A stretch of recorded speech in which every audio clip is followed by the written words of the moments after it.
Hello dear students, welcome back in my YouTube channel physics and nature.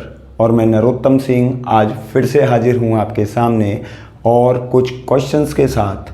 ये जो questions हैं वो centre of mass से related हैं, मतलब द्रव्यमान केंद्र से संबंधित हैं। और इन क्वेश्चंस का जो लेवल है वो भी काफ़ी अच्छा है, पहले प्रीवियस एग्जामिनेशंस में भी पूछे जा चुके हैं।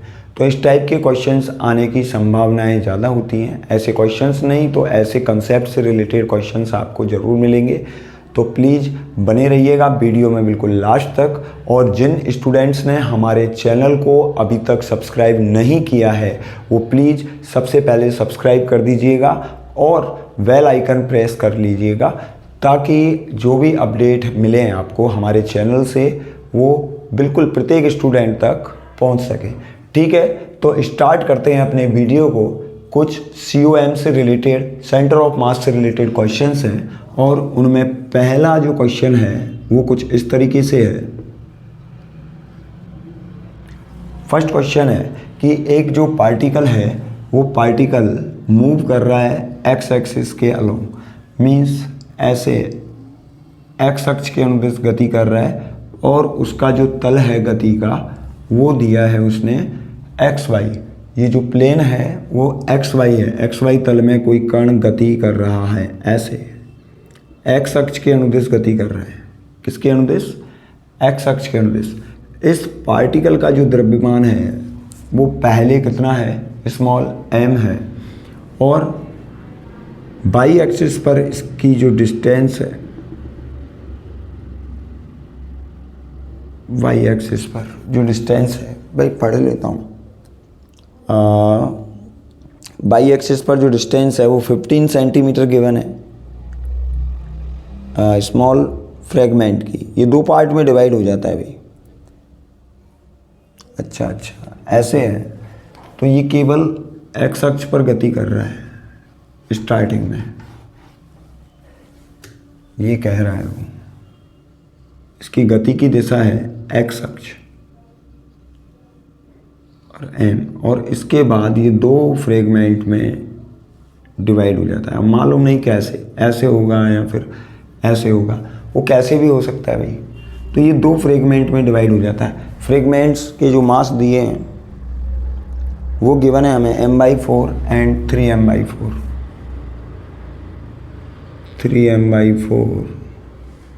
And m/4। तो m/4 तो जो इसका पीस है, जो इसका फ्रेगमेंट है वो स्मॉलर है और ये लार्जर है। भाई ये तो मास से क्लियर पता लग रहा है कि कौन सा फ्रेगमेंट इसका लार्जर और कौन सा हैवी है। ठीक है, उसने ये बोला है अब आगे कि अगर कुछ इंस्टेंट के टाइम के बाद, मतलब कुछ इंस्टेंट टाइम के बाद, कुछ क्षण के बाद स्मॉलर जो फ्रेगमेंट है, ये जो स्मॉलर फ्रेगमेंट है इसकी डिस्टेंस उसने दे रखी है कितनी? 15 सेंटीमीटर। कितनी गिवन है? 15 सेंटीमीटर गिवन है। ठीक है, तो वो ये कह रहा है लार्जर के लिए निकालिए भाई। लार्जर के लिए मैं मान लेता हूँ कितनी डिस्टेंस है, कितनी डिस्टेंस पर है? ये y2 पर है। y1 मैं इसको कंसीडर कर लूँगा और ये हो जाएगा y2। ओके, तो भाई ये हमें y2 कैलकुलेट करना है। हम जानते हैं भाई ये इनिशियल स्टेट में जैसे ही फ्रेगमेंट में टूटा, यहाँ इसके ऊपर जो भी फोर्स लग रहा था, इंटरनल फोर्स, केवल वही लग रहा था। F एक्सटर्नल की जो वैल्यू है, मतलब बाह्य बल कितना है? 0 है। बाह्य बल 0 है। तो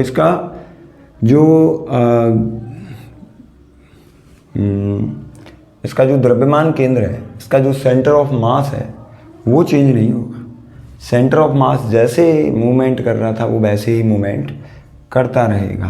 तो सेंटर ऑफ मास चेंज नहीं होता, ये लिख सकते हैं। इसलिए द्रव्यमान केंद्र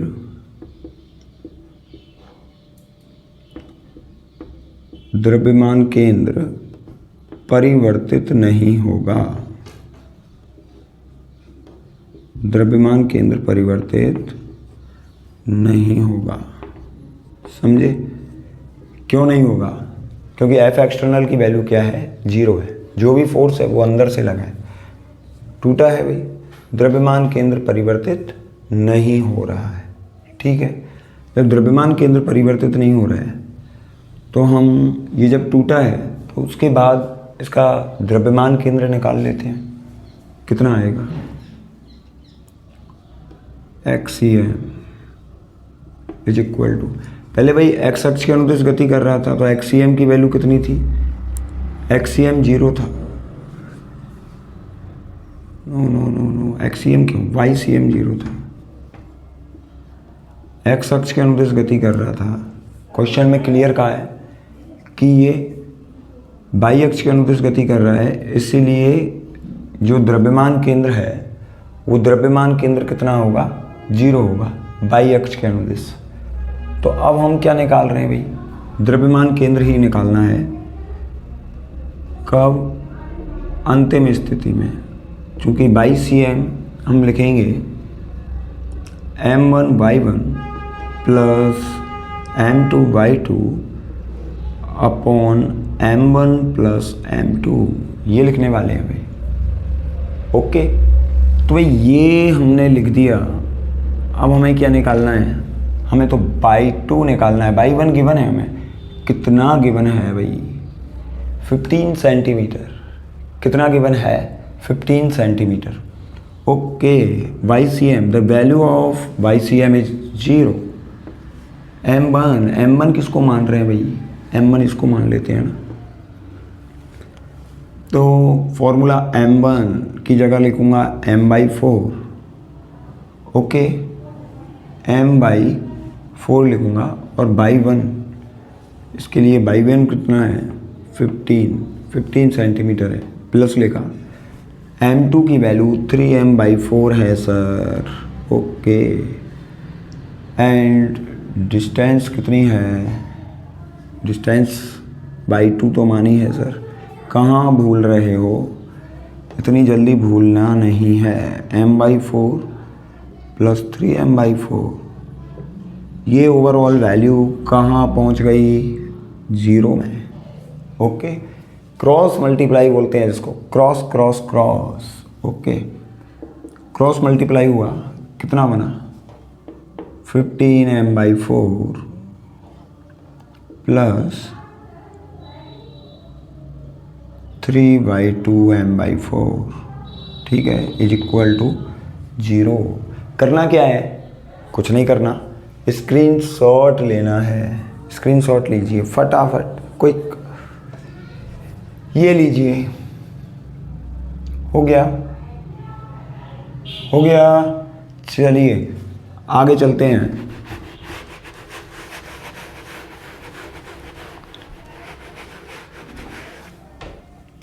आगे चलते हैं। क्या आएगा? इसको इधर ले जाएं। ये बनेगा 15/4 M, okay, is equal to -3/2 M/4। ठीक है, M to M cancel, 4 to 4 cancel. Y2 की वैल्यू क्या रहेगी भाई? ये तो माइनस में आया भाई। Y2 इज इक्वल टू -15/3, कितना आ गया? -5 सेंटीमीटर। पोजीशन कितनी आई है उसकी? -5। आंसर देखते हैं, -5 सेंटीमीटर। ओके, बिल्कुल राइट है भाई। Y2 की वैल्यू कितनी रही? -5 सेंटीमीटर। क्लियर है? उम्मीद करता हूँ क्वेश्चन में आनंद आया होगा। ठीक है, इस तरीके का क्वेश्चन बहुत अच्छा क्वेश्चन है। हाँ जी हाँ, तो अब चलते हैं दूसरे क्वेश्चन पर। स्क्रीनशॉट हो ही गया होगा। स्क्रीनशॉट्स में क्या रखा है भाई? मेन तो कंसेप्ट समझ में आना चाहिए आपको। क्यों शेयर नहीं करोगे? केवल देख के हट जाते हो। शेयर कर दीजिए बेटा, फटाफट शेयर करते जाइए। देखने के बाद शेयर करते जाइए। और भी एक लाजवाब क्वेश्चन है, शेयर कर दो, लाइक कर दो, ओके, नेक्स्ट क्वेश्चन है, a small sphere of radius capital R, एक छोटा गोला कितनी त्रिज्या का, कैपिटल आर का, held against inner surface a larger sphere of radius 6r, एक कोई लार्जर क्या है, एक लार्जर स्फीयर है और उसके अंदर रखा है ये एक लार्जर स्फीयर, ये उसके अंदर एक स्मॉलर स्फीयर, ठीक है, और ये इसके अंदर रखा है भाई ऐसे, ठीक है। लार्जर जो स्फीयर है उसकी रेडियस गिवन है भाई। इस क्वेश्चन में हमें एक सिस्टम तो मान के चलना पड़ेगा पोजीशन वगैरह के लिए, सिस्टम मानना होता है भाई इन क्वेश्चंस में। आपको सबसे पहले एक निकाय की कल्पना करनी होती है, ठीक है, स्थितियां दिखाने के लिए। तो ये कोई छोटा गोला है, वो इसके अंदर रखा है बड़े वाले गोले के अंदर। बड़े वाले गोले के लिए जो त्रिज्या है वो दे रखी है 6r, कितनी दे रखी है, इसकी जो त्रिज्या है वो 6r दे रखी है, 6r, समझे। और द्रव्यमान इसका दिया है 4m, द्रव्यमान इसका दे रखा है कितना, 4m, ऐसे मान लें चाहे, ठीक है। वो जो छोटा वाला आएगा ना एलिमेंट उसको स्मॉल m से मानना पड़ेगा फिर पर यूनिट मास, इसलिए मैं इसको कैपिटल मान के चल रहा हूँ। और इसका जो मास है मतलब द्रव्यमान छोटे गोले का, ये कैपिटल M है, ठीक है। और इसके अंदर ये छोटा गोला रखा है, ओके। आगे ये कह रहा है 4m and m respectively, this arrangement is placed on horizontal table, और ये जो अरेंजमेंट है वो एक हॉरिजॉन्टल टेबल के ऊपर रखा है। यहाँ कोई टेबल है, समझे, ये दिखा दूँ क्या, ऐसे ये कोई टेबल है, उस टेबल पर रखा हुआ है, टेबल सरफेस, ये क्या है, ये है सर टेबल सरफेस, ओके। तो ये टेबल सरफेस पर ऐसे रखा हुआ है, ओके। आगे देखिए, this arrangement placement on a horizontal table, there is no friction between the surface of contact, ये जो इन दोनों की सरफेस है, कोई भी जो कांटेक्ट में है जो सरफेस, उसके बीच में no friction, no any type of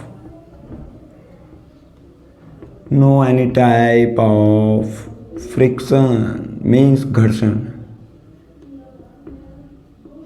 भाई हिंदी मीडियम भी देखते हैं तो फ्रिक्शन का मतलब होता है घर्षण, या किसी भी तरीके का घर्षण काम नहीं कर रहा है, समझे। तो हिंदी मीडियम ये ना सोचें कि सर ऐसा कुछ करवा रहे हैं। टेबल सरफेस तो आप जानते हो, फ्रिक्शन नया वर्ड आया होगा आपको, तो ये है घर्षण, किसी के भी बीच में घर्षण नहीं लग रहा है, समझे, किसी भी प्रकार का। Find coordinates of centre of larger sphere when smaller sphere reaches the other extreme position. Oh my God, ओहो।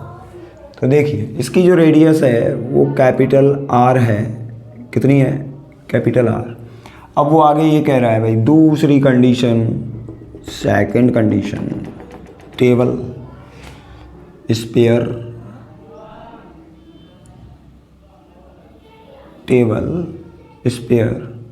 ये एक्सट्रीम कंडीशन होगी भाई। ऐसी कल्पना करके देखिए, अगर यहाँ कोई बॉल है उसको रिलीज करेंगे तो ये यहाँ से यहाँ पहुँचेगी ऐसे, तो ये यहाँ आ गई, ये इसकी एक्सट्रीम कंडीशन है, ये इसकी क्या है, एक्सट्रीम कंडीशन है। फिजिक्स बहुत इंटरेस्टिंग है बेटा, अगर इसको इंटरेस्टिंग बनाया जाए, वेरी वेरी इंटरेस्टिंग। तो हो क्या रहा है, इस बॉल के अंदर एक बॉल है, उसको हमने रिलीज किया, वो यहाँ से यहाँ पहुँची और ये एक्सट्रीम कंडीशन बन गई, क्लियर, और कुछ नहीं हुआ, ठीक है भाई। इसकी रेडियस तो वही है सर, कितनी, कैपिटल R, इसकी रेडियस कितनी है, वही है 5r। फटाफट करते हैं, कैपिटल M, स्मॉल जो स्फीयर है उसका मास, और 4m इसका मास, ठीक है। पहले मैं ये मान लेता हूँ, अब बाई अक्ष पे तो चल ही नहीं रहा है, बाई अक्ष पे तो चल ही नहीं रहा है। तो मैं ये जो है ना, ये डिस्टेंस कहाँ से कहाँ तक, यहाँ से यहाँ तक, इसको मान लेता हूँ कितनी, कैपिटल एल। तो इसके कोऑर्डिनेट क्या होंगे भाई, एल और 0, ये मान लेता हूँ। इसके कोऑर्डिनेट में मान लेता हूँ, इसके कोऑर्डिनेट इसके तो मान लेता हूँ मैं x, ठीक है, और 0, ये x 0, वो l 0। ओके, दो कंडीशन है। चलिए, सेंटर ऑफ मास क्या रहने वाला है, सेंटर ऑफ मास बदलेगा नहीं कोई, क्योंकि बाहर से किसी भी तरीके का फोर्स नहीं लग रहा है, बाहर से किसी भी तरीके का फोर्स अप्लाई नहीं कर रहा है। ओके,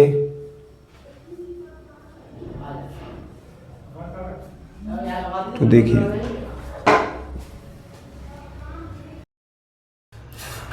हाँ जी, तो देखिए अब इसमें आगे क्या करना है,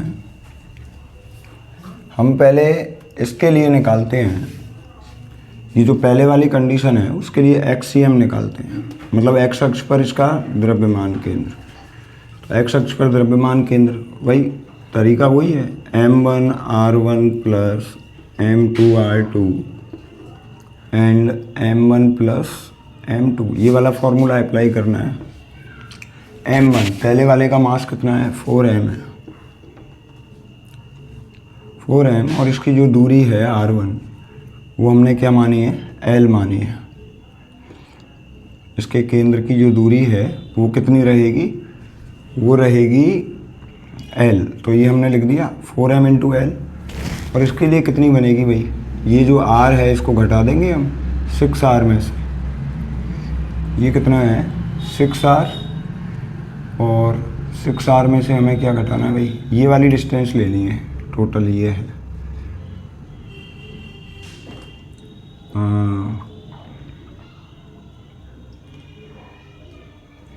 ये जो डिस्टेंस है ये तो हो गई l प्लस 5r, तो m2 आ गया m, और डिस्टेंस कितनी हो गई यहाँ ओरिजिन से इसकी,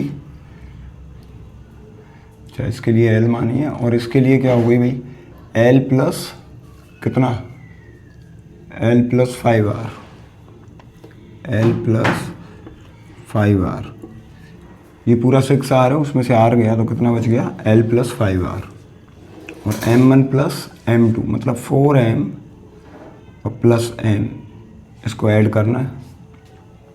ये तो ये वाली कंडीशन हो गई, कितना आ जाएगा, ये आ जाएगा 4ml plus ml plus 5mr upon 5m, ये आ जाएगा।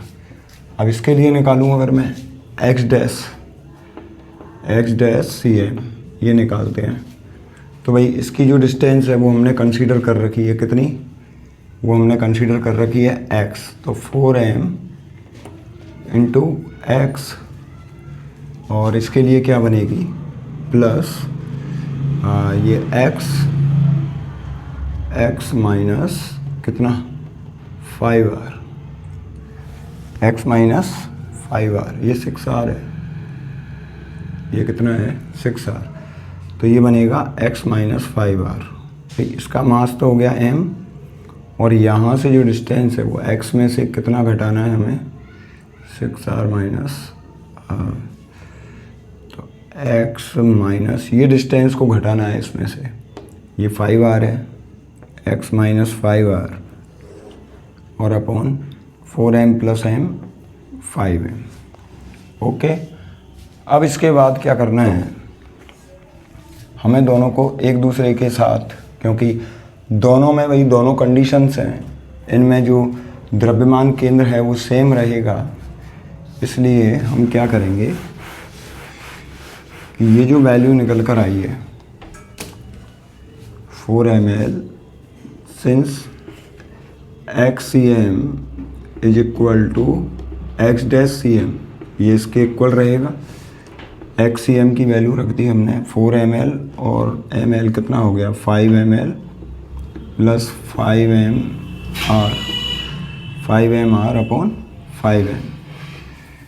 ठीक है, और इसको आगे सॉल्व कर लेते हैं भाई। 5m कॉमन ले लेता हूँ, इधर से बचेगा L प्लस R और अपॉन 5m, तो कितना बच गया L प्लस R। ये आ गया XCM निकल के कितना आ गया L प्लस R, और X-CM जो हम इधर सॉल्व कर लेते हैं। चलो इसको X-CM इसको इसके इक्वल कर दें क्या, पहले सॉल्व कर लेते हैं। ये हो गया 4mx plus mx minus 5mr upon 5m। 4mx plus mx कितना हो गया 5mx minus 5mr upon 5m। 5m यहाँ से भी कॉमन आ सकता है, नीचे भी 5m है, ये बचेगा x माइनस r। ओके, तो इधर से तो क्या बच गया x माइनस r, हमें x निकालना है भाई, x माइनस r ही बच गया। दोनों को एक दूसरे के इक्वल किया, क्या बचेगा देखो L प्लस R को उधर ले गए, ये बन गया 2R, और L को इधर ले आए तो ये बन गया x माइनस L, ये बन गया 2R प्लस L हो जाएगा।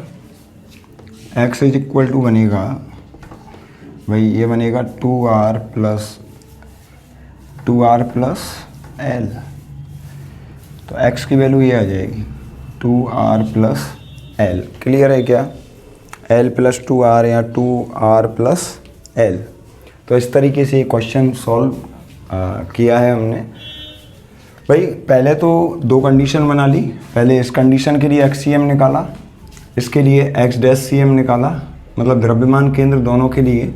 और चूंकि दोनों का द्रव्यमान केंद्र बदलेगा नहीं, इसलिए दोनों को एक दूसरे के इक्वल, दोनों की पोजीशन को दिखा दिया एक दूसरे के सेम, और हमने इसको सॉल्व कर लिया।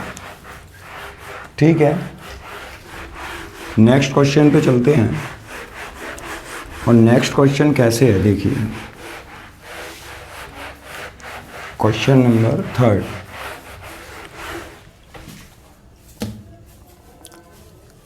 क्वेश्चन नंबर 3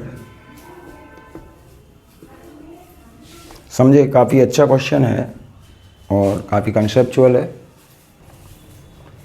हाँ जी, तो माय डियर स्टूडेंट्स, चलो नेक्स्ट क्वेश्चन पे चलते हैं। और नेक्स्ट क्वेश्चन कैसे है, from a uniform circular disc of diameter d a circular disc और होल d/6। मतलब ये क्वेश्चन ऐसे कह रहा है कि भाई ऐसे एक डिस्क है, ये क्या है, ये कोई डिस्क है, और इसका जो डायामीटर है वो डायामीटर कितना दे रखा है, d दे रखा है। इस डिस्क के लिए डायामीटर कितना दिया है, मतलब व्यास, ये कोई चकती है और उसका व्यास हमें कितना दे रखा है, d दे रखा है। और इसमें से एक होल काटा गया है d/6 का, मतलब ऐसे कोई द्रव्यमान हटा दिया इसमें से, और इसका व्यास है d/6। इसका व्यास है कितना, d/6। ओके, इसको इसमें से हटा दिया है, having it centre at distance of d/4। और इसका जो सेंटर है ना, वो यहाँ से कितनी दूरी पर है, ये d/4 पर है। ऐसा इस क्वेश्चन में हमें दिया गया है भाई। एक चकती है और उस चकती का व्यास हमें कितना दे रखा है, d दे रखा है। और क्वेश्चन में आगे हमसे ये कहा गया है कि इस चकती में से एक d/6 जो व्यास है उसकी चकती को हटाना है, इस भाग को हटाना है। फिर वो आगे कह रहा है centre of determine centre of mass और रिमेनिंग पोर्शन। अब जो भाग बच जाएगा, ये वाला भाग बचेगा, इसमें से इसको हटाने के बाद हमें इस भाग का द्रव्यमान केंद्र निकालना है। जो भाग बचेगा उस भाग का द्रव्यमान केंद्र निकालना है। तो मैं ये मान लेता हूँ इसका द्रव्यमान है m और इसका द्रव्यमान है m डैश, ऐसे मान लेते हैं। इसका द्रव्यमान m और इसका द्रव्यमान m डैश। तो हम सबसे पहले m और m डैश कैलकुलेट करेंगे। मैं ये मान लेता हूँ, माना अब चकती है तो भाई द्रव्यमान उसके क्षेत्रफल में फैला हुआ है। चकती है तो द्रव्यमान उसके क्षेत्रफल के अनुदिश फैला हुआ है। तो हम ये मान लेते हैं, माना चकती के प्रति एकांक क्षेत्रफल का द्रव्यमान, भाई प्रति एकांक क्षेत्रफल का द्रव्यमान निकाल रहे हैं हम, और वो हमने किससे लिखा है, स्मॉल m से। स्मॉल m किसके बराबर होगा भाई, किसके बराबर होगा स्मॉल m? प्रति एकांक क्षेत्रफल का द्रव्यमान निकालना है। कैसे निकाल सकते हैं भाई, मैं ये मान लेता हूँ इसका क्षेत्रफल कितना होगा चकती का। चलो बिल्कुल कहाँ से स्टार्ट करते हैं, 0 से स्टार्ट करते हैं, ठीक है, बिल्कुल 0 से स्टार्ट करते हैं। ये कुछ चीज़ें एकांक वेकांक, चलिए देखो मैं ये मान लेता हूँ, माना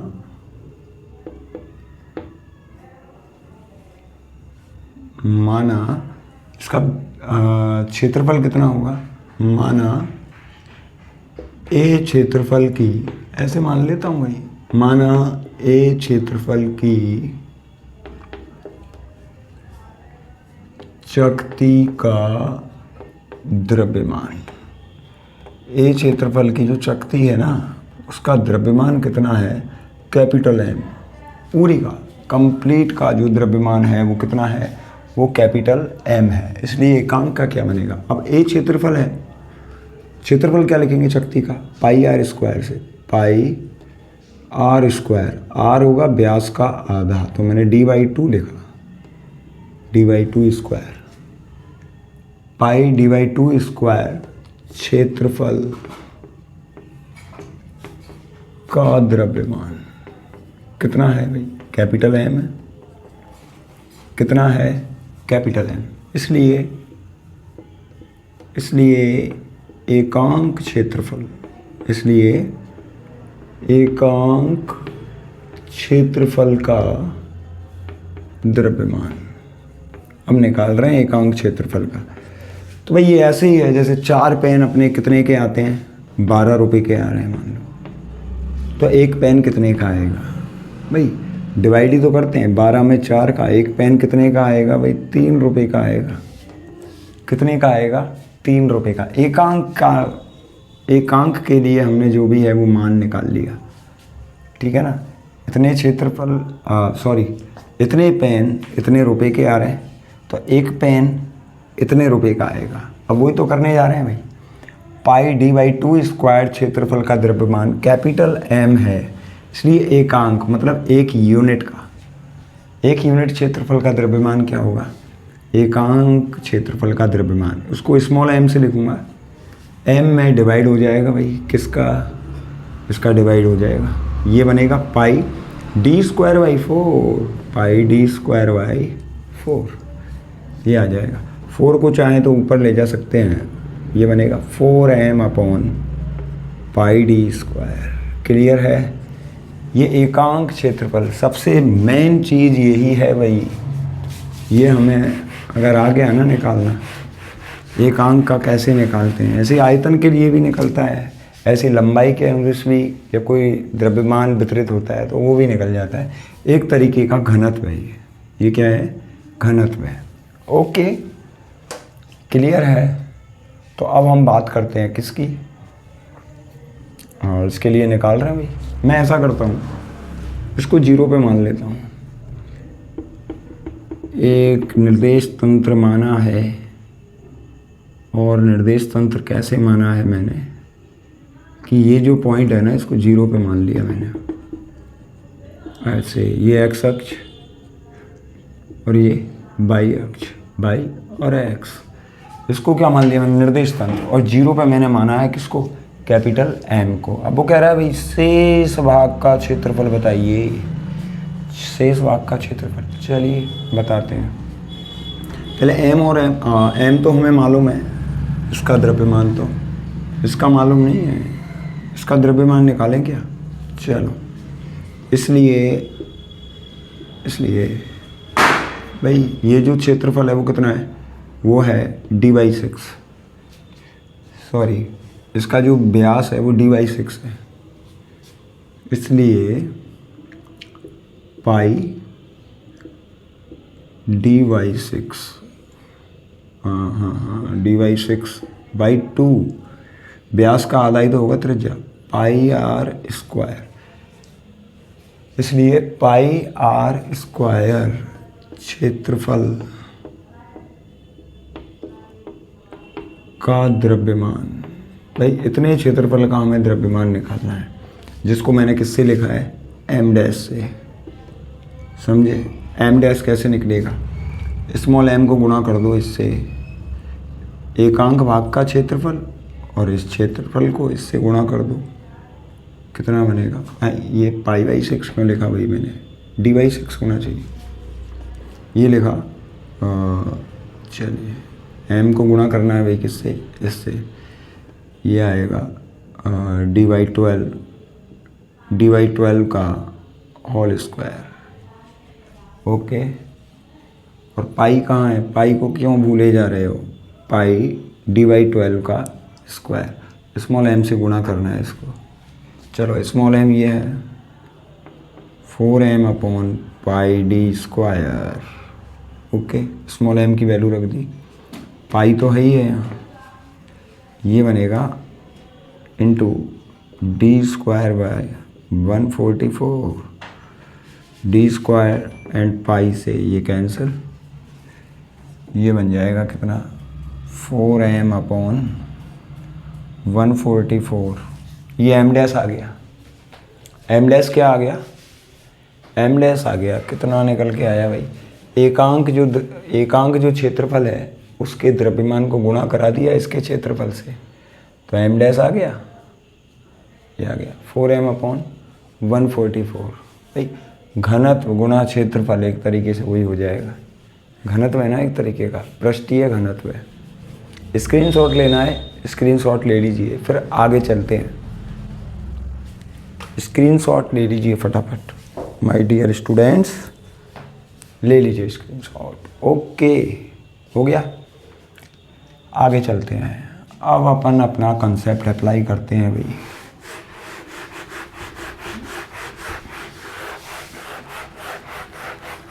एम जो बड़ी वाली जो चकती है ना, उसका जो केंद्र है उसको तो मैंने बिल्कुल 0 पे माना है। उसको कहाँ माना है, बिल्कुल 0 पर, ओरिजिन पर। इसलिए द्रव्यमान केंद्र क्या बनेगा, देखो XCM ये निकालना है। M पूरी चकती का द्रव्यमान और उसकी स्थिति x अक्ष पर 0 पर है, उसमें से घटाना है, इसलिए माइनस साइन काम में ले रहे हैं। फॉर्मूला चलो फॉर्मूला लिखता हूँ, M1R1, हाँ R1 क्यों, चलो XCM लिख रहे तो M1x1 minus M2x2 upon M1 minus M2। ठीक है, XCM निकल रहा है भाई। M1 की जगह कैपिटल M लिखा, x1 की वैल्यू क्या है, 0 है, x1 की कर दो बंद, x1 की वैल्यू क्या है, 0 है, माइनस M2 की जगह M डैश, और डिस्टेंस, भाई मेन तो कहानी है डिस्टेंस की, डिस्टेंस, ओ माय डिस्टेंस, ये इन दोनों के सेंटर के बीच की डिस्टेंस दे रखी थी हमें, d/4, d/4 थी क्या, d/4 है, इसको ओरिजिन पर मान लिया है, इसकी डिस्टेंस d/4 होगी, कितनी हो गई, d/4। Okay, M1 means M and minus m dash m dash m dash. Sir ने एम डैश इसीलिए निकाला था आपके लिए एम डैश, समझे। 4m/144 ये रहेगा m dash. Okay, x m is equal to, ये हो गया 0 और ये बन गया हीरो हीरो हीरो लाल। 4m/144। ओके, ये एम डैश लिख दिया एंड ये लिखा into d/4। 4 to 4 cancel out, 4 to 4 cancel out. m minus 4m/144। ठीक है, सॉल्व करते हैं भाई, सॉल्व करते हैं। md अपॉन, ये तो माइनस में बच गया, माइनस में ये आ गया कितना, md अपॉन 144 हो गया। md अपॉन 144 माइनस का 144m माइनस 4m कितना हो गया 140। 140 हुआ क्या, यही हुआ भाई। 140 और हाँ इसमें m गया और m अपॉन 144 ये कैंसिल आउट हो जाएगा, बचेगा कितना md अपॉन भाई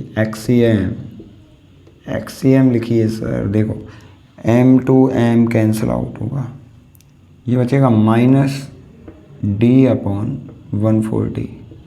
इतना आना चाहिए भाई, माइनस मतलब इधर पहुंच जाएगा, ये इधर इसमें से जैसे ये पार्ट हटाओगे ना, ये वाला पार्ट हटाया, जैसे द्रव्यमान केंद्र इधर की तरफ शिफ्ट हो जाएगा, द्रव्यमान केंद्र शिफ्ट हो जाएगा भाई, d अपॉन 140 आ जाएगा। द्रव्यमान केंद्र इधर से 0 से और उधर सेट हो जाएगा। पहले इसका 0 पर है द्रव्यमान केंद्र, पहले कहाँ है 0 पर है। क्या करना है, नोट कीजिए, बहुत अच्छे कंसेप्ट हैं बेटा, नोट कीजिए, स्क्रीनशॉट ले लीजिए फटाफट। फिर नेक्स्ट क्वेश्चन पे चलते हैं। हो गया, चलिए इसको इरेज कर दिया जाए। इरेज कर रहे हैं इसको, ऐसा कीजिए तब तक शेयर कर दीजिए बेटा। सर के लिए केवल आपको करना क्या है, आपको शेयर करना है वीडियोज को, फिर देखना आप एक बार शेयर कर दीजिए फटाफट। ओके, नेक्स्ट क्वेश्चन है क्वेश्चन नंबर 4। और क्वेश्चन नंबर 4 क्या कह रहा है भाई, एक रॉड है ऐसे, समझे, इस तरीके की एक रॉड है और इस एक्सिस के रेस्पेक्ट में रोटेशन कर रही है ये रॉड, ये मान ली मैंने, और ये ओमेगा एंगुलर वेलोसिटी से क्या कर रही है, रोटेशन कर रही है। रॉड है भाई, जैसे ये कोई एक्सिस है और चलो ऐसे मान लेता हूँ, और इसके रेस्पेक्ट में ऐसे रोटेशन कर रही है रॉड, ऐसे रोटेशन कर रही है, समझे, इस तरीके से। यहाँ ऐसे घुमा दिया, इसका मतलब ये ऐसे रोटेशन करेगी। आई बात कुछ समझ में? चलिए और दिखाता हूँ, देखो नज़दीक से दिखाता हूँ, ऐसे, समझे, फिर घूम कर आएगी, फिर ऐसे, समझे। तो ये रॉड जो है, ये जो छड़ है वो ऐसे रोटेशन कर रही है, ठीक है। इसकी लेंथ भी दे रखी होगी L और कंप्लीटली फिल्ड है। इसकी जो लेंथ है ना रॉड की, यहाँ दिखा देता हूँ सॉरी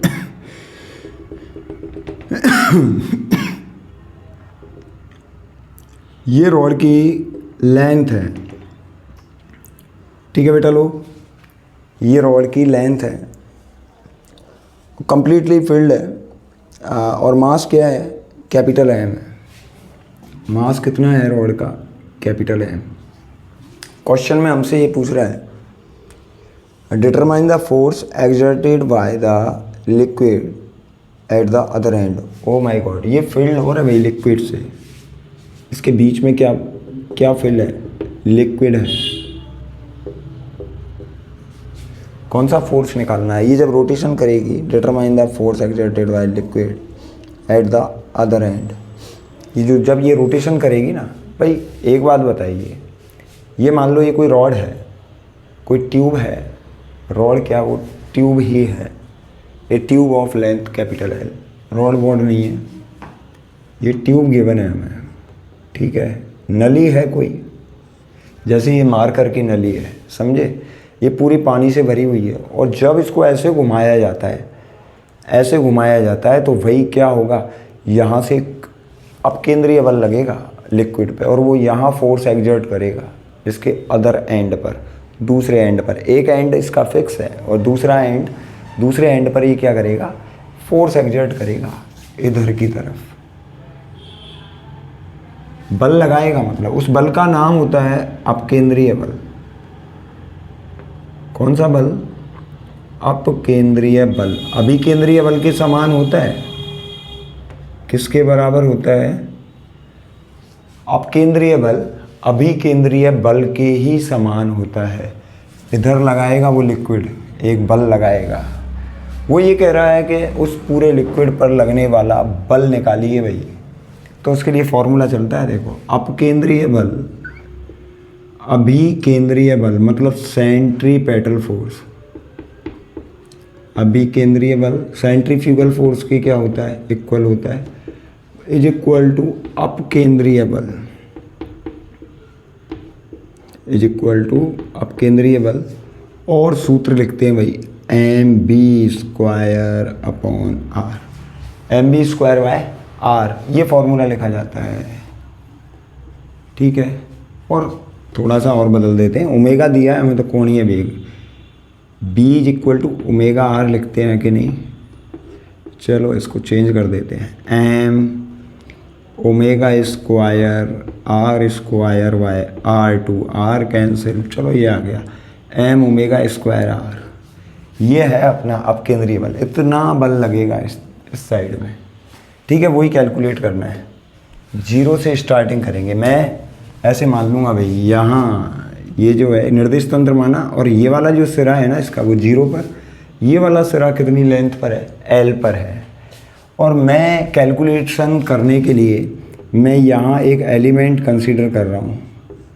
मान लीजिए कोई एलिमेंट है, ठीक है, उसका मास है भाई, एलिमेंट है तो एलिमेंटली तो मास होगा डी एम, हो इसको कैपिटल एम माना है ना, तो मैंने एलिमेंट के लिए डी एम माना है।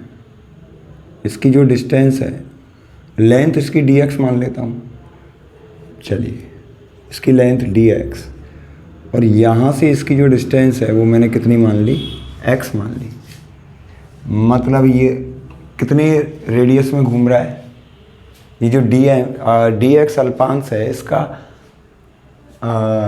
जो द्रव्यमान है वो भी कितना होगा, वो भी अल्प होगा भाई, डी एक्स। पहले तो भाई हमें यहाँ सबसे पहले क्या निकालना है, मास डिस्ट्रीब्यूशन निकालना है, मतलब द्रव्यमान वितरण। इसका कैपिटल एम जो द्रव्यमान है ना, वो पूरी एल लंबाई पर वितरित है। कितनी पर, एल लंबाई पर।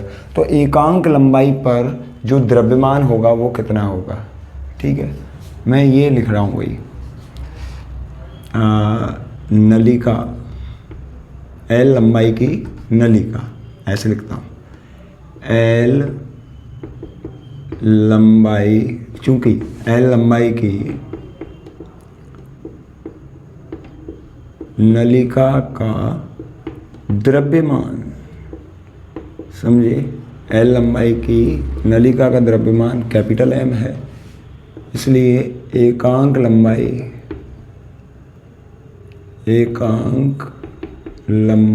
की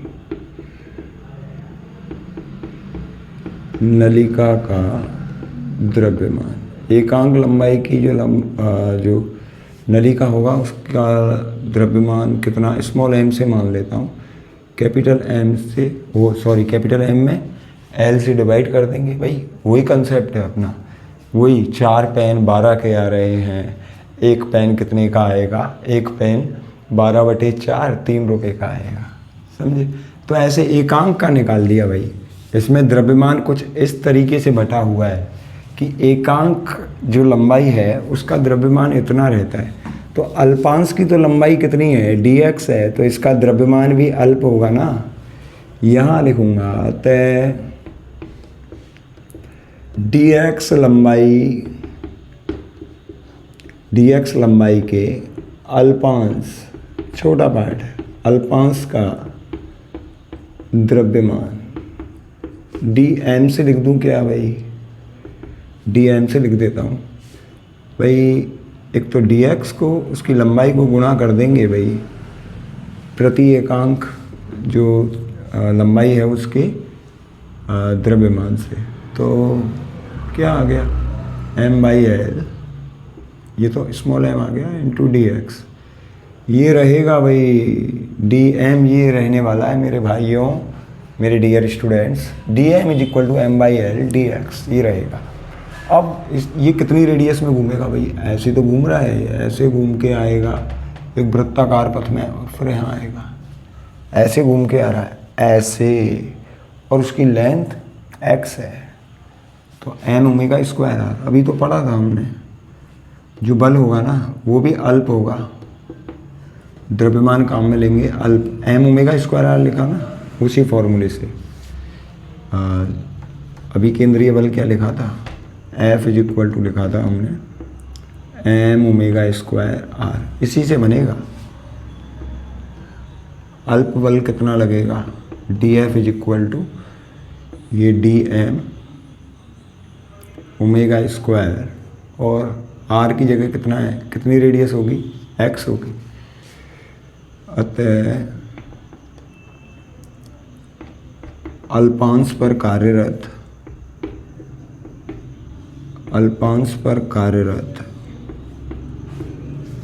अल्प अपकेंद्रीय बल, ठीक है, इसको dF से लिख रहा हूँ, कितना बचेगा, ये लगेगा dm into omega square x। Okay, dm की वैल्यू रख दीजिए यहाँ से, dm की वैल्यू लिखूँगा m/l ओमेगा स्क्वायर x, और यहाँ लिख दिया dx। क्लियर है, स्क्रीनशॉट ले लीजिए, फिर आगे चलते हैं। ये तो भाई इस अल्पांश पे निकाला है, हमें तो पूरी नलिका पे निकालना है ना। अल्प भाग पे इतना लग रहा है भाई, पूरी नलिका पर कितना लगेगा, उसके लिए क्या करते हैं, समाकलन करते हैं। तो भाई समाकलन कर देंगे, लिमिट रखेंगे कहाँ से, 0 से और L तक। स्क्रीनशॉट ले लीजिए फटाफट, 1 सेकंड में। आनंद आ रहा होगा बेटा, बहुत कंसेप्चुअल क्वेश्चंस हैं, और इनसे आपके जो कंसेप्ट्स हैं वो ऐसे हो जाएंगे बिल्कुल फाइन, बहुत अच्छे।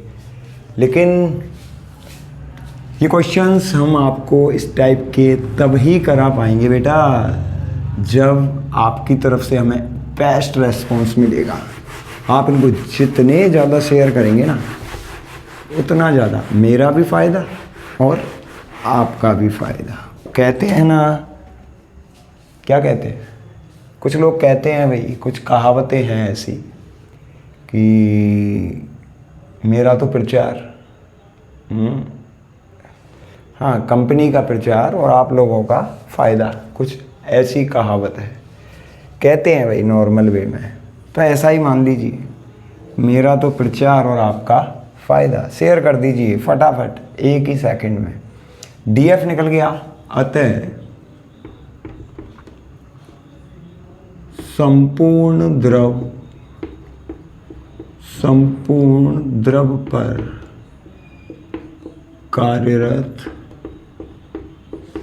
कुल अपकेंद्रीय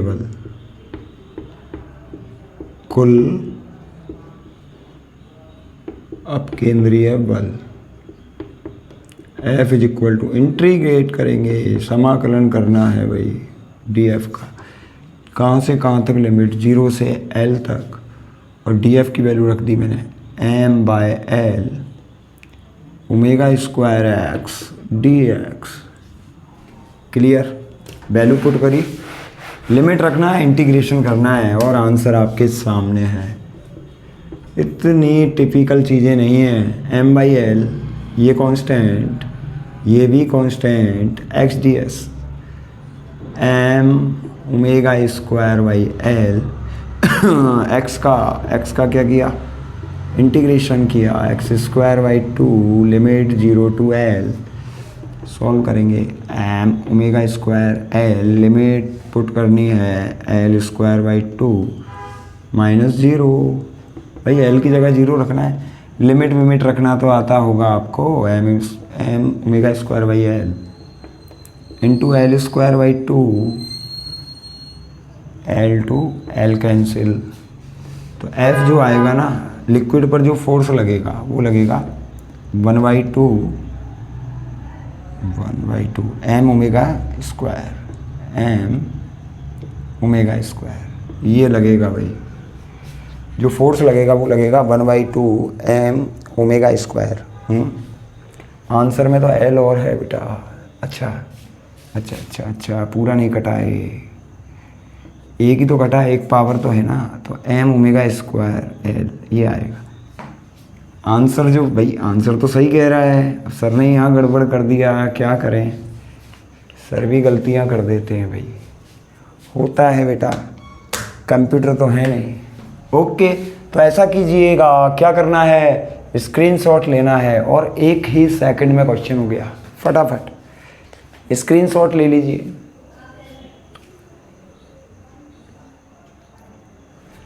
ठीक है बेटा लोग, तो आज की जो अपनी क्लास है उसको मैं यहीं ख़त्म करता हूँ। आज केवल 4 क्वेश्चन लगा पाए हैं, लेकिन चारों क्वेश्चन बहुत अच्छे लेवल के हैं। नेक्स्ट क्लास में फिर मिलते हैं हम, तब तक बने रहिएगा हमारे यूट्यूब चैनल पर, और जितना हो सके ना उतना शेयर कर दीजिए, लाइक कीजिए, शेयर कीजिए, सब्सक्राइब कीजिए चैनल को, तभी चैनल ग्रो कर पाएगा। हम ग्रो करेंगे तो हम आपके लिए भी, ये तो क्या है, कुछ नहीं है, इनसे भी अच्छे क्वेश्चंस लेकर आने वाले हैं। तो मिलते हैं नेक्स्ट वीडियो में कुछ और नए क्वेश्चंस के साथ, काफ़ी अच्छे कंसेप्चुअल क्वेश्चंस के साथ। बने रहिएगा हमारे यूट्यूब चैनल पर और हमें सपोर्ट करते रहिएगा।